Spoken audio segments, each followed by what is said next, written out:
नमस्कार, बहुत स्वागत है आपका हमारे खास कार्यक्रम क्या सोचता है भारत में। मैं हूं आपके साथ हिमांशु दुबे। आज हम बात करेंगे प्रधानमंत्री नरेंद्र मोदी की, जिन्होंने आज एक नया कीर्तिमान स्थापित कर दिया है।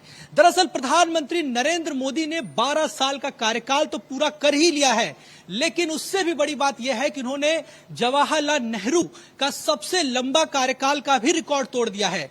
आज प्रधानमंत्री नरेंद्र मोदी ने 4399 दिन पूरे कर लिए हैं। अब ऐसे में बड़ा सवाल यह है कि जो प्रधानमंत्री नरेंद्र मोदी का 12 साल का कार्यकाल रहा, वो आखिरकार कैसा रहा, कितनी उपलब्धियां रही और क्या ऐसी खामियां रही जिसको लेकर आम जनता क्या सोचती है। तो देखिए, इस समय हम छतरपुर में मौजूद हैं और यहां पर हमारे साथ आम जनता आप देख सकते हैं, यहां पर तमाम लोग हैं, इसमें युवा भी हैं, बुजुर्ग भी हैं, महिलाएं भी हैं। तो आज इनसे बातचीत करेंगे और इनसे पूछेंगे कि क्या सोचती है पब्लिक और प्रधानमंत्री नरेंद्र मोदी के 12 साल के कार्यकाल को कैसे देखती है। तो चलिए शुरुआत कर लेते हैं। सबसे पहले आपसे आज जिस तरीके से प्रधानमंत्री नरेंद्र मोदी ने जो इतिहास रचा है सबसे लंबे समय तक पीएम बनने का, लेकिन दूसरी तरफ जो विपक्षी पार्टियां हैं वो तमाम एलिगेशंस लगाती रहती हैं कि वादे पूरे नहीं हुए, बहुत सारे जुमलेबाजी, ये सारी चीजें। तो आप पीएम मोदी के कार्यकाल को कैसे देखते हैं?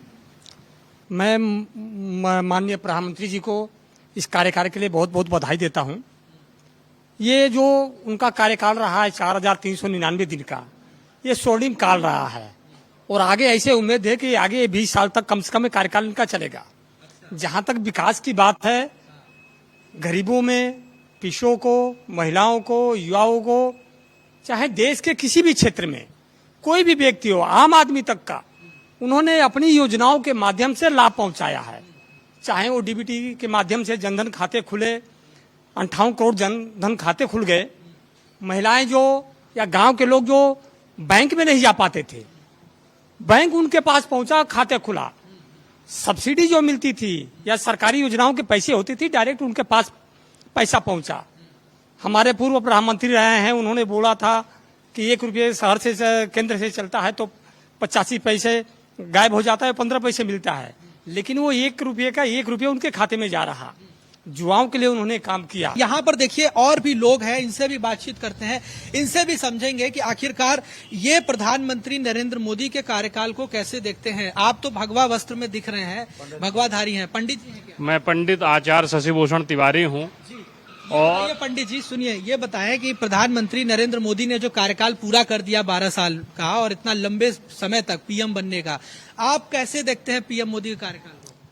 हम तो जितने भी प्रधानमंत्री हुए हैं उनमें सर्वश्रेष्ठ प्रधानमंत्री नरेंद्र मोदी जी को देखते हैं, जो उन्होंने ऐतिहासिक काम हर वर्ष करते आए हैं और उनकी दीर्घायु और उत्तम स्वास्थ्य की कामना करते हैं। हमने उनके लिए पूजा किया, हनुमान चालीसा का पाठ किया, हवन किया, यज्ञ किया। मेरे पास वीडियो भी हैं, फोटो भी हैं और उनकी दीर्घायु की कामना करते हैं, स्वस्थ रहें और ऐसे समाज के, हमारे भारत देश के नाम रोशन करते रहें और कार्य करते, जो उन्होंने 2042 का विजन लिया है उसमें वो सफल हों। अगर महिलाओं की बात करें, जैसे इन्होंने बात किया कि पारदर्शिता आई, लेकिन हम बात करेंगे महिलाओं की, क्योंकि आप लोग महिलाएं हैं।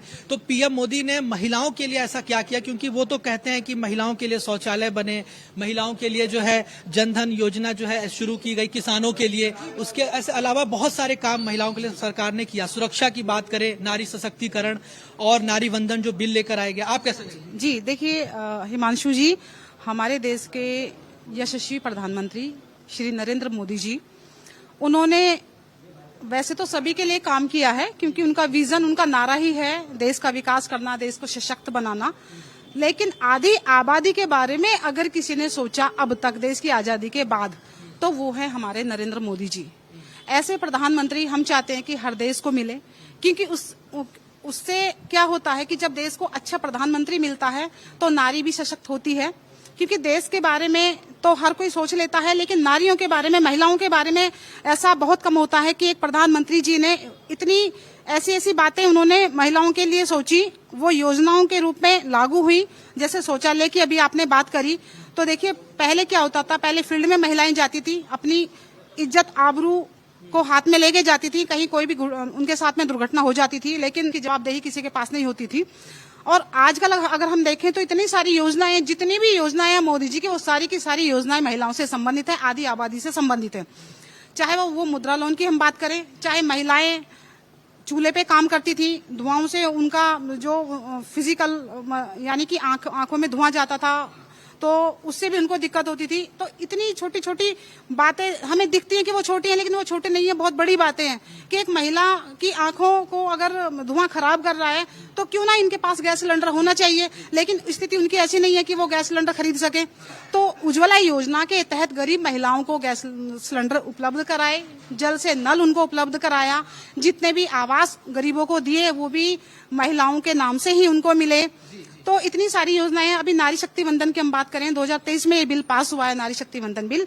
उसमें 33% की भागीदारी राज्यसभा और लोकसभा में जो सुनिश्चित की है, उससे भी महिलाओं को सशक्त किया है। महिलाएं न केवल रसोई में बल्कि बॉर्डर पे भी खड़ी होकर वो अपनी जब प्रतिभा दिखाती हैं तो देश का गौरव बढ़ता है।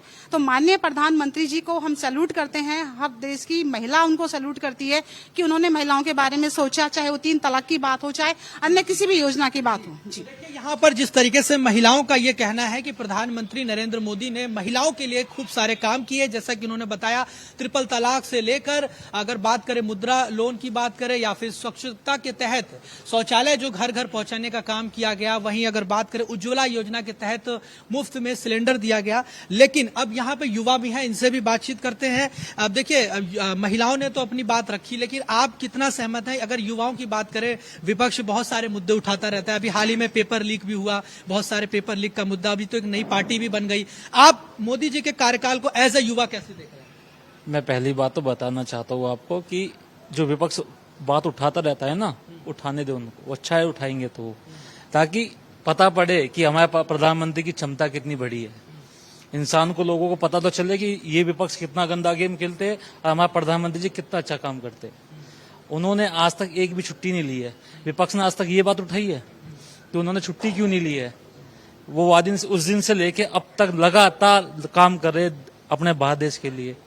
और भाई, युवाओं को तो बस शेर पसंद है, सिर्फ शेर की सवारी करेंगे तो ये छोटे मोटे चीज, सिलेंडर वलेंडर, ये फलाना डिगना कुछ भी कहता रहो, शेर की सवारी करोगे तो महंगा पड़ेगा ही। और हमें शेर की सवारी पसंद है। आपको मतलब इससे दिक्कत नहीं है कि देश में महंगाई बढ़ गई? जो विपक्ष मुद्दा उठाता है कि युवा जो है वो बेरोजगार होते चले जा रहे हैं, पेपर लीक होता जा रहे हैं। भाई, युवाओं को कहाँ पसंद है?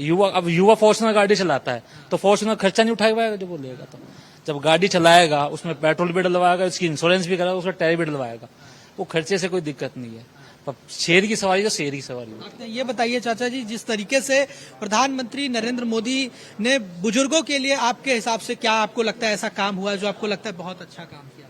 देखो, क्या लगता है जो नहीं काम? प्रधानमंत्री जी ने कुछ काम तो ऐसे करे हैं जिनकी कल्पना हम नहीं कर सकते, लेकिन सबसे बड़ा जो मुद्दा हम देख रहे हैं देश में वो है बेरोजगारी। बहुत बड़ी समस्या आज, ये सबसे बड़ी समस्या चल रही है। इस पर कभी ध्यान न दिए सरकार ने, बेरोजगारी पे ध्यान नहीं दिया ना 12 सालों में। लेकिन वो तो कहे ना कि जिस तरह से वो युवाओं को स्टार्टअप इंडिया के तहत युवाओं को मजबूत किया जा रहा है, सशक्त किया जा रहा है कि वो खुद नौकरी देने वाले बने, लेने वाले। वो स्टार्टअप है कहाँ? ये सब हवा में चल रहा है, सब तीर मार रहे हैं। कहीं कुछ है कि मतलब नौकरियां नहीं है देश में, सबसे बेरोजगारी है जी। हम तक बाहर पढ़ते डेली। सबसे बड़ा इस पर ध्यान दे दे और इतने बढ़िया काम करे जो कोई भी प्रधानमंत्री नहीं कर सकता। बहुत बड़ी समस्या है मंदिर मस्जिद का, कश्मीर का, ये बहुत अच्छे काम कर इसको। कह रहे हैं कि मंदिर मस्जिद का जो मुद्दा था, राम मंदिर बना, वो बहुत अच्छा काम हुआ। 370 खत्म हुआ। 370 बिल्कुल। केवल रोजगार जो है बड़ी समस्या, सबसे बड़ी समस्या रोजगार है जी। और मैं तो जाता रहता हूँ बीच बीच में प्रदेशों में और गाँवों में डोलता, सबसे बड़ी बेरोजगारी है जी। अच्छा, ये बताइए, बुजुर्गों के लिए जो पीएम की योजना है, आयुष्मान योजना, जिसमें 10 लाख तक का दिल्ली में जो इलाज मिल रहा है मुफ्त में, और जो बुजुर्गों के लिए पेंशन दे रहे हैं, तो वो सब कैसे देखते हैं आप? वो बढ़िया चल रहा है जी, वो बढ़िया चल रहा है। आप लोग संतुष्ट हैं? हाँ, उससे संतुष्ट जी। तो देखिए, आप बुजुर्ग हैं, कह रहे हैं कि संतुष्ट है। आपसे बात करते हैं, क्या नाम है आपका? मेरा नाम तापस है। तो ये बताइए कि आपके लिए मोदी जी ने क्या किया, या आपको लगता है कि कुछ ऐसा है जो नहीं किया उन्होंने? पहले तो ये है, हमारी देश विश्व गुरु दिया है कवि रविंद्रनाथ टैगोर। अब हम विश्व गुरु बन रहे वो मोदी जी की कार्यकाल में। सभी जगह में प्रचार है जो हम विश्व गुरु बन रहे, विश्व कवि थे, अब हम विश्व गुरु बन रहे। अब गुरु बनने या कवि बनने में सबसे पहले तो शिक्षा और रोजगार और भारत की अर्थनीतिक व्यवस्था अगर मजबूत हो तभी जाके भारत विश्व गुरु भी बनेगा और विश्व गुरु भी बनेगा। आप ये कह रहे हैं कि शिक्षा पर काम होना सबसे बेहद जरूरी है। देश की जो मेरुदंड है वो शिक्षा है और अर्थनीति है। हम दोनों में ही कमजोर है। विदेश नीति उससे ज्यादा कमजोर है। हमें विदेश नीति, अर्थनीति और शिक्षा ये तीनों में चर्चा करना चाहिए और उसके ऊपर बात करना चाहिए। हवाई में बात करना बिल्कुल पसंद नहीं है, वो करना भी नहीं चाहिए। लेकिन वो तो है ना कि प्रधानमंत्री नरेंद्र मोदी को 31 देशों का जो सर्वोच्च नागरिक सम्मान मिल गया, विश्व में भारत का डंका बजता है, जो बीजेपी की तरफ से ये कहा जाता है। लेकिन आपको ये लग रहा है कि इस पे विदेश में और क्या काम आपको लग रहा है? नहीं, विदेश में जाने से विश्व गुरु नहीं बनता है। अगर कोई कवि, कोई राइटर पूरी वर्ल्ड ब्रह्मांड को भ्रमण करे फिर आके बोले जो मैं विश्व कवि बन गया, वो ऐसे नहीं बनता है। विश्व कवि बनने के लिए कवि रविंद्रनाथ टैगोर की जैसे संकल्प, मेहनत करना पड़ेगा। तो इन लोगों ने कोई भी ये प्रधानमंत्री जी 31 हो या 41 कंट्री में घूमे, वो अच्छी बात है। ये बताइए कि क्या नाम है? मैं पार्वती सिंह हूँ। पहले तो प्रधानमंत्री नरेंद्र मोदी जी को प्रणाम करती हूँ कि उन्होंने बहुत अच्छा कार्य किया है। मैं एक छोटी सी बात कहूंगी कि महिलाओं को जो पुरुष को भी उन्होंने बेनिफिट दी है उससे कहीं न कहीं महिलाएं जुड़ी हैं।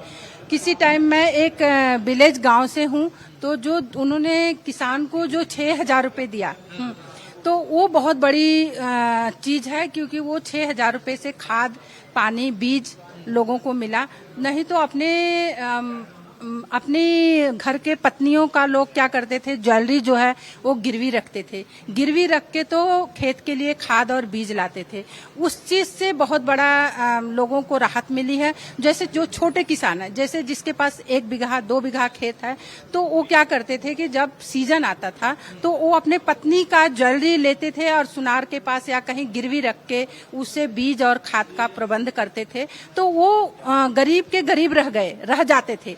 लेकिन उससे 6,000 रुपए जो प्रधानमंत्री जी ने किसान निधि, सम्मान निधि दिया, उससे बहुत बड़े तबके को फायदा मिला है। मैं इसके लिए प्रधानमंत्री जी का बहुत बहुत धन्यवाद करती हूँ कि क्योंकि मैं खुद किसान की बेटी हूँ, तो मैं वो दर्द समझती हूँ। अब बीजेपी तो कहती है कि वो किसान हितैषी है, लेकिन विपक्ष लगातार मुद्दा उठाती है कि कई बार किसानों ने आत्महत्याएं भी की, प्रोटेस्ट भी करने बार हरियाणा से, पंजाब से, जगह।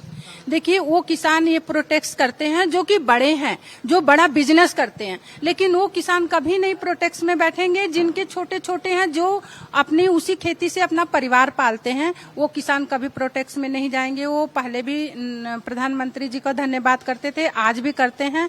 और उसी के वजह से आज के समय में जो भी वाराणसी, गाजीपुर, बनारस, जो भी पूर्वी उत्तर प्रदेश में लोग बहुत सम्मान करते हैं। जो छोटे किसानों को, जो 1, 2, 4 बीघे जो खेत थे, वो तो मंडी तक पहुंचा ही नहीं पाते हैं ना राशन। वो तो अपने फैमिली का ही निवारण करते हैं, तो वो क्यों ऐसा करेंगे। वो तो जो बड़े ठेकेदार हैं, जो बड़ा बिजनेस करते हैं, जो कि छोटे छोटे किसानों का लेकर पैसा अपना कम रेट पे, जो प्रधानमंत्री जी ने जो उनको पैसा दे रहे हैं, मूल कर रहे हैं, उसमें वो क्या करते हैं, उनके सस्ते में खरीद कर अपना बिजनेस करते थे। वो किसान प्रोटेक्ट करते हैं, छोटे किसान नहीं करते हैं। मोदी जी के साथ हैं, कल भी थे। और एक चीज और मैं कहूंगी कि सन 90 से मैं दिल्ली में रहती हूँ, और मैं सन 90 में दिल्ली आई थी तो रोड व्यवस्था बहुत खराब थी, और सिर्फ दिल्ली की नहीं, पूरे इंडिया की थी। उससे मैं आधा इंडिया में घूम चुकी हूँ।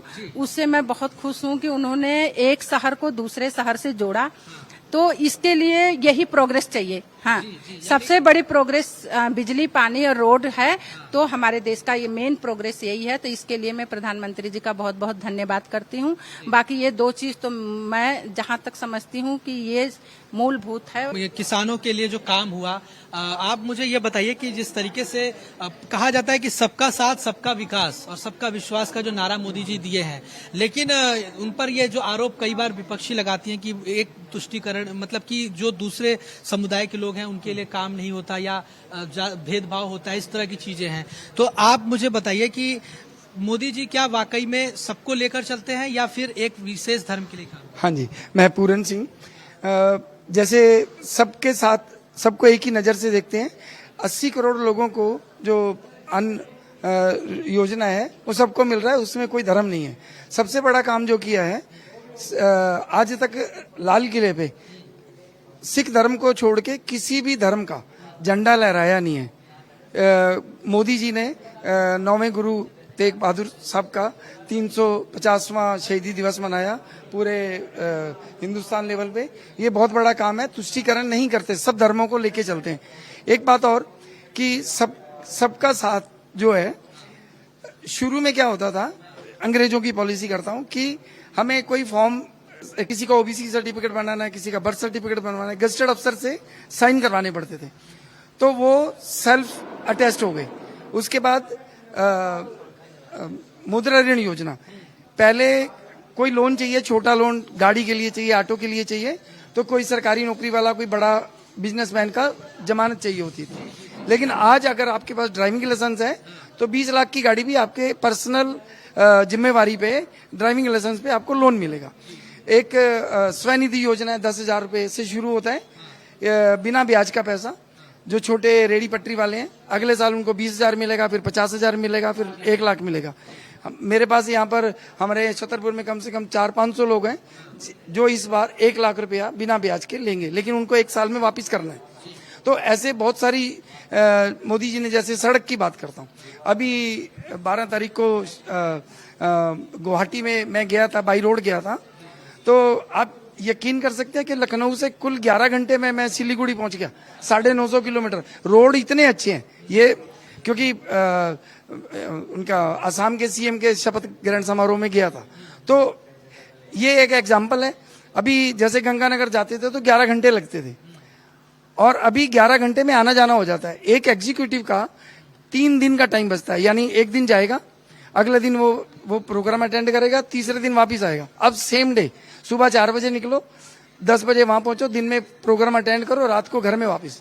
बात की जाए तो छोटे वर्ग के लिए या मध्यम वर्गीय के लिए प्रधानमंत्री नरेंद्र मोदी ने अगर काम किया, तो आप मुझे बताइए, आप तो शिक्षित हैं, आप बाहर जाती हैं, लोगों से मिलती होंगी, तो महिलाओं के लिए विशेष तौर पर और सुरक्षा के लिहाज से देखें तो क्या आपको लगता है कि काम हुआ है, या आपको लगता है जो ऐसा काम नहीं हुआ?